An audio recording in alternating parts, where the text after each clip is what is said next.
happened? Where am I? Oh, I'm so glad you're okay.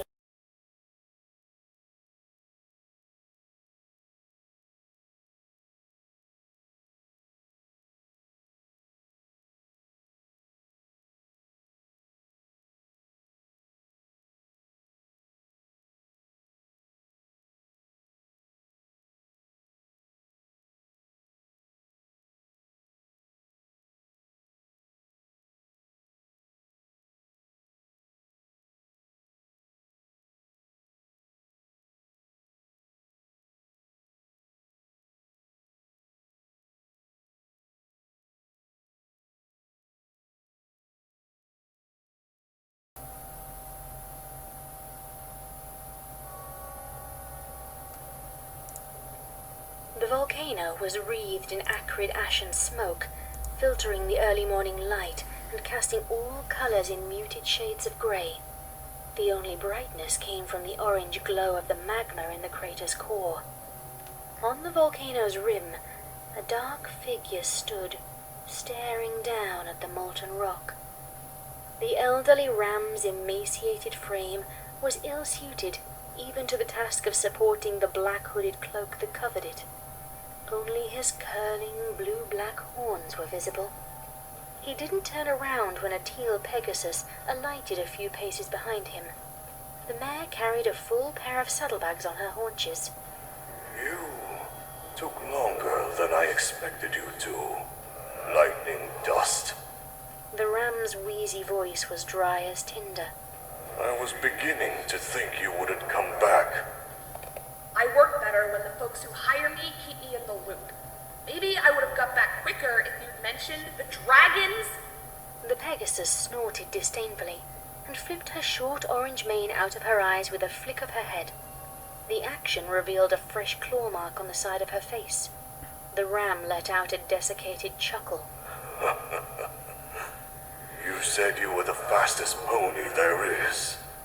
I assumed you'd outpace them without any trouble. His voice dropped in tone. It's the nectar you needed to focus on. Did you fetch it? Yeah, I got your plant goo. She rummaged in her bags and retrieved a small clay jug. It wasn't as tough as you said it would be. I guess those young dragons like dipping gems in this stuff to polish them. They pretty much cut it to pieces by the time I showed up. The ram tensed, an irritated growl making the edge of his hood ripple. Those simpletons! His voice took on a fierce, throaty edge. That was the first full-grown specimen in 200 years. They could have... The ram caught himself, and then took a moment to calm down. No matter. With this, I can begin. The folds of the ram's coiled horns glowed with a starkly colorless inner light, and a similar aura surrounded the clay jug. It floated over, to hang in mid-air next to the ram as he trotted up to a small black iron cauldron which sat on the edge of the crater. With a further glow, a dollop of black mud lifted out of the cauldron. Muck from a battlefield's blood-soaked soil, The ram intoned, and then tossed the filth into the magma below. Hey, aren't you forgetting something? The ram ignored the pony, magicking up and unstoppering the clay jug. Nectar of a full-grown lashing flume. The thick golden syrup spilled into the crater. Lightning Dust took a step forward. You said you'd pay me. Again, the ram's only reply was to continue feeding the volcano. Fungus fed of a black rock oil. Lightning Dust scowled.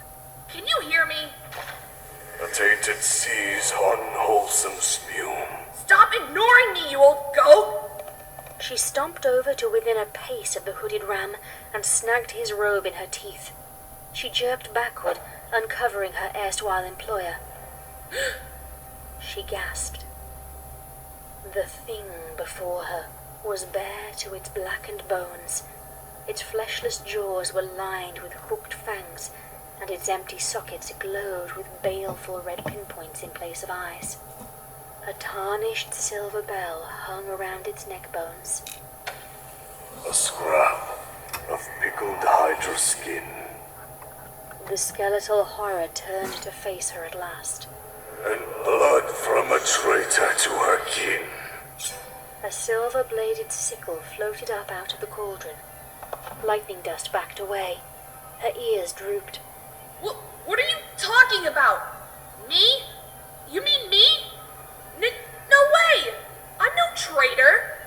She turned and spread her wings. Ah!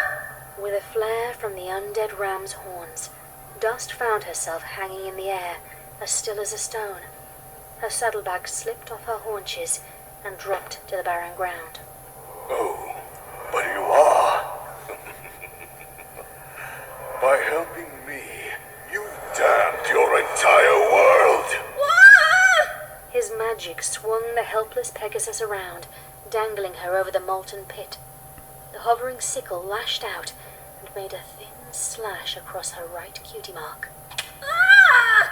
Dust cried out, galloping in midair and struggling against the monster's magical grip. Blood ran down her leg, and a few drops fell down into the darkening magma. Ah, but you were right. I did promise you a reward, didn't I? Very well then. Have your life. If you can keep it. Ah! The aura surrounding the Pegasus vanished.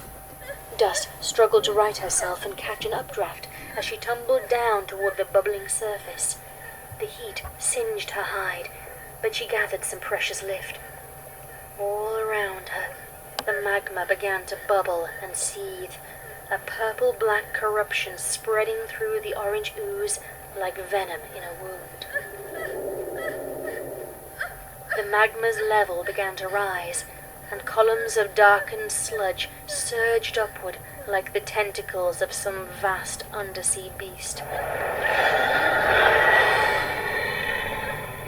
Dust squinted against the eye-stinging smoke and trusted her wind sense alone to help her dodge the rising obstacles. She streaked out of the crater, a tail length ahead of a rising flood of boiling slime, a jagged lightning contrail marking her path. Behind her, the ram's hollow, cackling laughter echoed, followed by his mocking cry. Yes. Flee. Run. It will do you no good.